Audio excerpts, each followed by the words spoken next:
Hello friends, welcome back to Ajay fitness.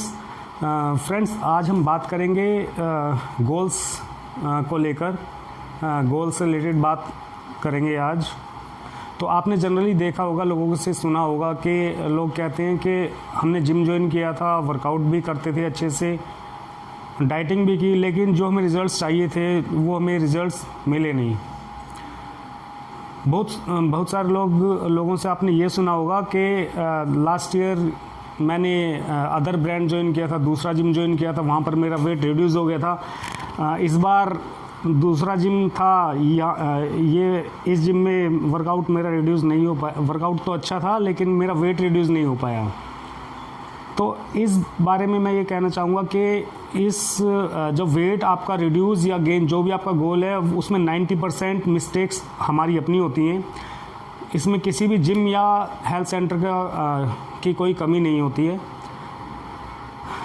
पहली बात तो हमें ये जाननी होगी कि हमने सोचा क्या है, कि जो हमारे गोल्स हैं पहले उसके बारे में सोचना पड़ेगा कि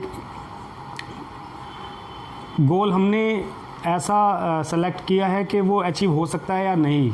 बहुत से लोग सोचते हैं कि हम 1 मंथ में 10 kg रिड्यूस कर देंगे, जो कि हेल्दी वे में पॉसिबल नहीं है। कम तो हो सकता है 10 kg, लेकिन वो हेल्दी वे नहीं है कम करने का वेट को, या फिर गेन करना जो चाहते हैं वो भी कुछ ऐसे ही सोच के जाते हैं। तो सबसे पहले तो हमें ये देखना होगा कि हमारा गोल क्या है और हमने अपने आप को कितना टारगेट, कितने मंथ्स का या फिर कितने दिन का हमने टारगेट दिया है अपने आप को। तो पहले आप अपना टारगेट बनाइए। पहले एक टारगेट सेट कीजिए कि 6 मंथ्स में मुझे 15 kg रिड्यूस करना है। उसके बाद बात आती है आपका जो लाइफस्टाइल है, उसके अकॉर्डिंगली आपको डाइटिंग करनी होगी। अगर आप वर्कआउट करने जा रहे हैं तो कम से कम 2 आवर्स पहले आपको अपने प्रिपरेशन स्टार्ट करनी होती है, जो कि मोस्टली लोग नहीं करते।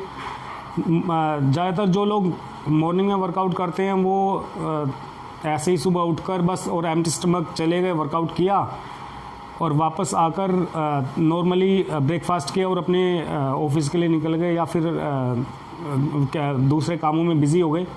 तो यही सब छोटी छोटी चीज़ें मैटर करती है आपका गोल अचीव करने में। आपका गेन करना हो आपका या फिर आपको वेट रिड्यूस करना हो, तो दोनों में ये जो बातें ये मैटर करती हैं। तो आपको, अगर आप मॉर्निंग में जा रहे हैं, मॉर्निंग या इवनिंग में आप कभी भी वर्कआउट करने के लिए जा रहे हैं, तो आपका जो प्रिपरेशन है वो बिफोर 2 आवर्स से स्टार्ट होगा। जो बिफोर वर्कआउट आपका मील है वो होगा बिफोर 2 आवर्स। उसके 2 घंटे बाद आपका वर्कआउट स्टार्ट होगा। पोस्ट वर्कआउट आपको ध्यान रखना होगा, सप्लीमेंट्स आप यूज़ नहीं करते हैं, प्रोटीन आप यूज़ नहीं करते हैं या नहीं करना चाहते हैं, तो आपको कुछ ऐसा पोस्ट वर्कआउट मील रखना होगा कि वो आपकी जो मसल टिश्यूज़ ब्रेकडाउन हुए हैं उनको रिपेयर कर सके।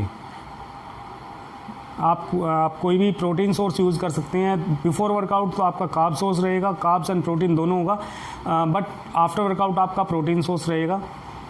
तो ये सब चीज़ें आपका बिफोर वर्कआउट, पोस्ट वर्कआउट और आपका डिनर, 3 चीज़ सबसे ज़्यादा मैटर करती है आपके गोल्स को अचीव कराने में। आपकी हेल्प करती है। आपको मेंटली स्ट्रॉन्ग रहना पड़ेगा। कुछ दिन के लिए आपका, अगर आप वेट रिड्यूस कर रहे हैं तो कुछ दिन के लिए आपका वेट रिड्यूस होना होगा। कुछ दिन चलेगा, वेट रिड्यूस होगा, उसके बाद स्टक हो जाएगा, थोड़ा रुकेगा, जिसमें कि आप डिमोटिवेट हो जाते हैं कि अब तो वेट रिड्यूस नहीं हो रहा है। तो हम या तो आप वर्कआउट कम कर देते हैं, अपना वर्कआउट लूज़ कर देते हैं, या फिर अपना डाइट की तरफ से आपका ध्यान हट जाता है। तो ये जो फेस है आपको इसी को होल्ड करके चलना है। वो थोड़े दिन के लिए होल्ड होगा, उसके बाद दोबारा से आप थोड़ा शॉक देंगे अपनी बॉडी को, अपनी डाइट के थ्रू या अपने वर्कआउट में चेंजेस लाएंगे। अगर ये बोला जाए कि आपने सुना होगा कि 10 या 15 डेज़ में चीट डे होना चाहिए, तो इस चीट डे का मतलब चीट डे नहीं होगा, उसका मतलब होगा चीट मील। सिर्फ एक मील आप चीट करें। तो बस यही छोटी छोटी चीज़ें हैं जो आपको ध्यान में रखनी है। आई होप आपको वीडियो पसंद आया होगा। अगर पसंद आया हो तो लाइक करें, कमेंट करें और चैनल को सब्सक्राइब करें। Thank you.